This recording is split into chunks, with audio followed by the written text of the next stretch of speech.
तो बड़ी खबर है आजमगढ़ से, जहां उत्तर प्रदेश राज्य महिला आयोग की उपाध्यक्ष उप मंत्री अख्तर चारू चौधरी ने शनिवार को जिला महिला चिकित्सालय का औचक निरीक्षण किया। निरीक्षण में स्वास्थ्य विभाग की कलई खुल गई। ऑपरेशन थिएटर से बाहर वार्ड में शिफ्ट हुई महिला ने कहा कि बच्चा प्रसव के लिए ऑपरेशन के नाम पर चिकित्सा कर्मियों की ओर से उससे 4,000 रुपये लिए गए। वहां मौजूद लगभग सभी महिलाओं ने यही आरोप लगाए हैं। इसे लेकर उपाध्यक्ष ने नाराजगी जताई। इतना ही नहीं, उपस्थिति पंजिका में कई चिकित्सक और कर्मचारियों की एंट्री नहीं थी, जिसे उन्होंने अनुपस्थित दर्ज करते हुए वेतन काटने की संस्तुति की। जिला महिला अस्पताल में ऑपरेशन से बच्चा प्रसव कराने के नाम पर प्रत्येक मरीज व तीमारदारों से 4,000 और 5,000 रुपये वसूले जा रहे हैं। आए दिन आरोप प्रत्यारोप लगते हैं। शनिवार को उत्तर प्रदेश राज्य महिला आयोग की उपाध्यक्ष चारू चौधरी जिला महिला अस्पताल पहुंची। वहीं एक एक कर सभी वार्डों का निरीक्षण किया। निरीक्षण के दौरान वार्डों के पास बने शौचालय और बेसिन को भी चेक किया, जो काफ़ी गंदा था। इससे लेकर उन्होंने मुख्य चिकित्सा अधीक्षक डॉक्टर विनय कुमार सिंह को फटकार लगाया। उन्होंने सफाई व्यवस्था को सुधारने के निर्देश दिए। इसके बाद वह ऑपरेशन से हुए प्रसव की भर्ती मरीजों से मिलने पहुंची। उन्होंने भर्ती मरीजों और तीमारदारों से बातचीत की। उन्होंने एक मरीज से अस्पताल की व्यवस्था के बारे में पूछा तो मरीज और तीमारदार ने तपाक से जवाब दिया कि 4,000 रुपये लेकर ऑपरेशन करेंगे तो क्या व्यवस्था होगी। इसे लेकर उपाध्यक्ष चारू चौधरी ने कड़ी नाराजगी जताई।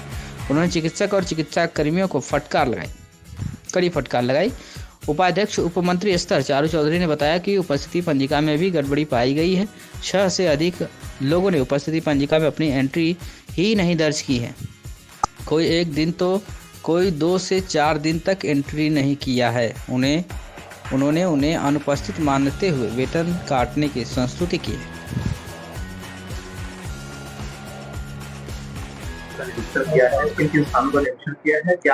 अभी ये मैंने पहला ही निरीक्षण किया है और औचक निरीक्षण था, इसीलिए जो एक्चुअल चीज थी वो सामने भी आई है। कुछ पेशेंटों से भी पूछा गया है, उनको भी जो दिक्कतें थी वो, जैसे आप लोग साथ थे तो आप लोग ने भी कुछ चीजें सुनी हैं। थोड़ा सा यहाँ पेशेंट का ये कंप्लेंट था कि ओटी में जाने से पहले उनसे कुछ पैसा लिया जाता है, जो कि बहुत ही गलत चीज है। और मैंने डॉक्टर साहब के संज्ञान में डाली ये चीज कि ये बिल्कुल बंद होना चाहिए, क्योंकि सरकार ने ये अस्पताल इन्हीं मरीजों के लिए बनाया है और निःशुल्क है ये। तो यहाँ पेशेंट से एक भी पैसा नहीं लगना चाहिए।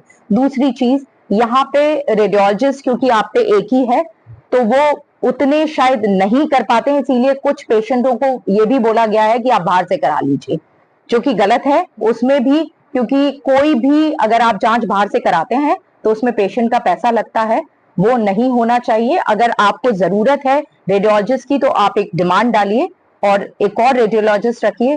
प्लस यहाँ पे नॉर्मल डिलीवरीज बहुत कम है, ऑपरेशन ज्यादा हैं और ऑपरेशन वाले पेशेंट से कुछ मनी भी लिया जा रहा है, जो उनने वार्ड में जब हम विजिट किए तो उनने बताया है। प्लस जैसा सर का ऑफिस है वैसा मैंने उनसे कहा कि ऐसा ही पूरा हॉस्पिटल होना चाहिए, लेकिन जितने भी शौचालय थे जो पेशेंट्स के लिए थे उनकी कंडीशन बहुत खराब थी। वहां के जो बेसिन थे वो टूटे हुए थे। लेकिन आप क्योंकि एक ही साल से आए हैं और आपने वार्ड की कंडीशन काफी कुछ ठीक की है, सारे एसी चल रहे थे वहां पे और पहले से बहुत अच्छी कंडीशन हुई है, लेकिन अभी भी बहुत सी चीजें ऐसी हैं जिसमें इम्प्रूवमेंट की जरूरत है। मैडम, देखा जा रहा है कि डॉक्टर और स्टाफ के आवासों में बाहरी व्यक्ति रहते हैं, उनका ट्रांसफर हो गया, उसके बाद भी सी यहाँ पड़े हुए हैं। वो मैंने अभी पर्सनली नहीं देखे हैं, लेकिन जैसा मेरे को सुनने में आया है कि वहां पे जितने भी आवास हैं उनकी कंडीशन भी बहुत खराब है और वहां जल की भी मेरे ख्याल से पानी भर जाता है, उसकी भी बहुत दिक्कतें हैं।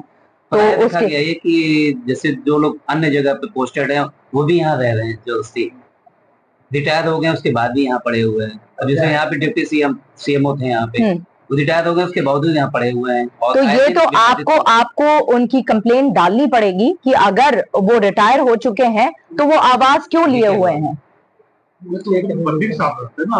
आए दिन विवादित होते हैं, गाड़ी रोड पे लगा नहीं, लेकिन शायद आपने अभी बताया कि उनकी जो वाइफ है वो अभी भी यहाँ काम कर रही है। अगर कैंपस में गाड़ी अपने पास लगा नहीं, लेकिन अगर देखिए उनकी वाइफ यहाँ पे वर्क कर रही हैं तो वो घर में तो रह ही सकते हैं, क्योंकि वो अलॉटेड उनकी वाइफ के नाम है। कुछ ऐसा भी दिखा गया टाइप 1 टाइप 2 में बाहरी लोग रह रहे हैं, जिनके नाम से अलॉट हुआ ओनर रहते बाहरी लोग रह रहे हैं। कोई नहीं, ठीक है, डन करेंगे।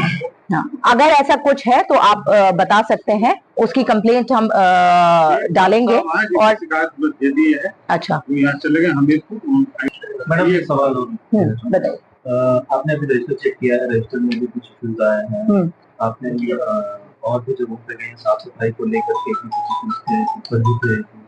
किस तरीके से आपने? देखिए, मैंने निर्देश दिए हैं क्या क्या चीजें मैं लिख के जा रही हूँ, और उसका मैं खुद भी एक फोटो लेके जाती हूँ। 15 डेज बाद मैं इसका सारा फीडबैक लूंगी कि ये चीजें जो हम लिख के गए वो इम्प्रूवमेंट उसमें आया है कि नहीं, और आया नहीं है तो मैं शासन में आपकी जांच के लिए डाल दूंगी। मैडम, जिस चीज पे आप फीडबैक दे रहे हैं, क्या उसके पहले कभी फीडबैक दिया? मुझे तो रजिस्टर में बहुत कम दिख रहा है, क्योंकि मेरे ख्याल से यहाँ आए तो बहुत लोग होंगे लेकिन रजिस्टर में नहीं है।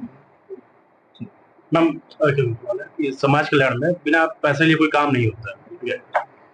देखिए, अभी मैं करने वाली हूँ, अगर आप उसके बाद बाइट लेंगे तो बेहतर होगा। अभी मैं कुछ औचक निरीक्षण समाज कल्याण के भी करूंगी, तो सामने स्थिति आएगी। क्या आप अपने बच्चे के उज्जवल भविष्य की तलाश में हैं? तो आइए सेंट्रल पब्लिक स्कूल में, जो CBSE 10+2 नई दिल्ली से मान्यता प्राप्त एक प्रतिष्ठित विद्यालय है।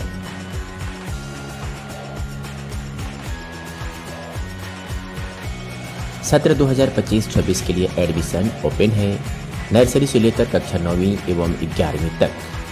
साइंस, कॉमर्स और ह्यूमैनिटीज सभी स्ट्रीम्स में आधुनिक शिक्षा प्रणाली, ऑनलाइन क्लासेस और ई-लर्निंग की सुविधा। जिले के टॉपर्स यहीं से निकलते हैं और अब बारी है आपके बच्चे की।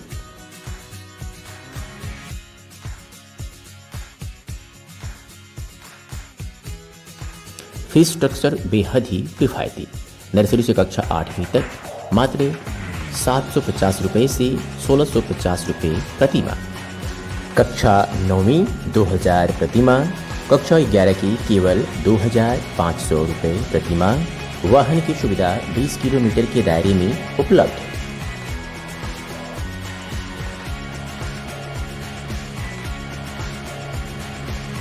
पूरी तरह से सुरक्षित और टेक्नोलॉजी संपन्न कैंपस।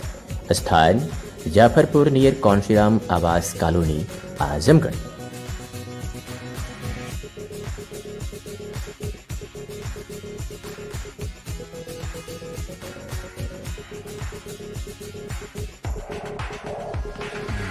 संपर्क करें 8090620567, 9335233906 और 9198856542।